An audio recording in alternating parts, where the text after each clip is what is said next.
Well, this morning we also have Phil Falcone with us. That was our guest last week, and we hit it off. And Phil's going to be joining us, and Phil's going to do his segment called Addicted to Real Estate, which is the title of his book he wrote. And he's going to do a section every week on investing in real estate. Welcome, Phil. Thanks, Phil, for joining our team. What's on your mind today? Okay, I got a nice tip today I want to share with all those real estate investors out there. Perk Okay, up. it's what I like to call multiple profit generators. All right. So what am I talking about? A lot of landlords, they own a property, they're renting it out, and as soon as they lease the apartment, they're so thrilled with themselves, they're patting themselves on the back and they're walking right out the door. And what I want to tell you is to stop right there, because the party hasn't even begun yet. Okay, let me give you some ideas of multiple profit generators and the way that you can increase the rents that you're collecting from the properties. One simple way that a lot of people know about: coin operated laundry equipment. If you have a duplex, if you have a triplex, any kind of property, you can stick a coin operated washer and dryer in there. Great little money makers. And the only problem I have with the ones in my buildings is I'll get a call from the tenant saying, hey, the coins aren't fitting in the machine anymore, and I realize I haven't been there in 3 months to get all the money out of it. Okay? But let me give you bad problem. Yeah, it's not the worst problem in the world. Let me give you some ideas about multiple profit generators that maybe you haven't thought of. Okay, you rent an apartment to a family, and you just signed a lease, and it's time you're finished. Okay, stop and think to yourself. Ask the people: is there anything in this property that this property doesn't have that maybe you would like?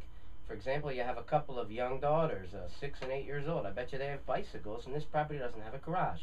Hey, I got an idea.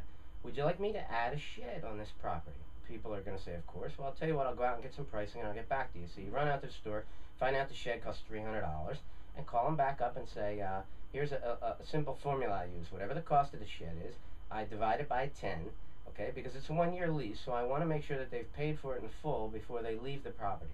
So I'll go back to them and say, the shed is $300. I could tell them or not tell them that, doesn't matter. I'm going to increase your rent by $30 a month, and I'm going to provide the shed for you. Well, people think that's fantastic. I say, is there anything else I'm missing? How about ceiling fans? How about beds? Do you have a television set? Why not? Do all these things. Add everything. I've added ceiling fans to a property. Had my electrician go down there, wire the place, and throw ceiling fans in every bedroom. Now it costs $400 for all the fans and get it wired. Guess what I did? I added $40 to the rent. So before you know it, you've got an additional $150 worth of items that you're collecting rent for. It gets completely paid for in the first 10 months. After that, it's yours. You're making your property better. You're making more rent money. You're increasing your QuickBooks files. You're increasing your tax return. It's a beautiful thing. And you can do this like I do it in office buildings. It's a lot easier in commercial properties. You can have mailboxes, answering services, printers, copiers, scanners, all kinds of things like that. But a lot of residential landlords don't realize that they're leaving a lot of money on the table by not thinking outside the box. Very good. That was a very good one. Yeah, and you're making your tenant happy because you're improving your building.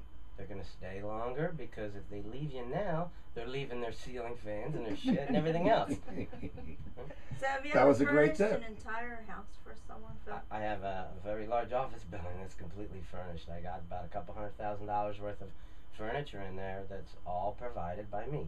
Let me give you a couple other ideas. Suppose you got like a small apartment building that has 6 units, okay? Why not throw a DirecTV satellite dish on the roof? Those little receivers that they give you off of one dish cost $4.99 a month. Well, you throw one of those in each of the 6 apartments, and you say to the tenants that are moving in, would you like DirecTV? It's only $49 a month. You do the math. The bill costs you $130 a month, and you can bill out $300 a month to your tenants. Great multiple profit generator. How about internet? Everybody needs the internet today. Everybody uses it. Get yourself a Fios line and a wireless router, and say to your tenants, would you like wireless internet in your apartment? Guess what? It's only $25 a month extra. For your 6-unit apartment bill, you're making another $150 a month. The list goes on and on. You can put in a telephone system. You can put in... So any of these, all these little ideas, you're improving your property and you're increasing your revenue. The point is, start thinking about these things. I bet you everybody in your properties uses the internet. Everybody has cable TV. Everybody And it's needs... one-stop shopping rather than them having to go out and figure out what to do. You've already got them there. Why not work that bottom? Why let them call Verizon and have them come put a phone in their apartment? Why don't you provide the telephone system for them and then you can make money off the outgoing phone calls. Very good tip. Very good tip.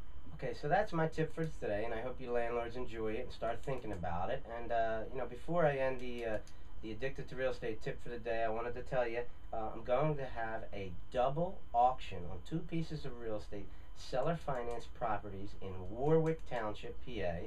It's actually Jamison, but it's going to be held on October 2nd between noon and 2 o'clock. And if you're a person out there that's looking to rent to own a seller financed home, I have 2 beautiful homes, and I'm going to be auctioning them both off on October 2nd at 1014 Bancroft Place. It's a Warminster mailing address, 1014 Bancroft Place. Very good. All right, so you're listening to Good News in Real Estate, all positive, all the time.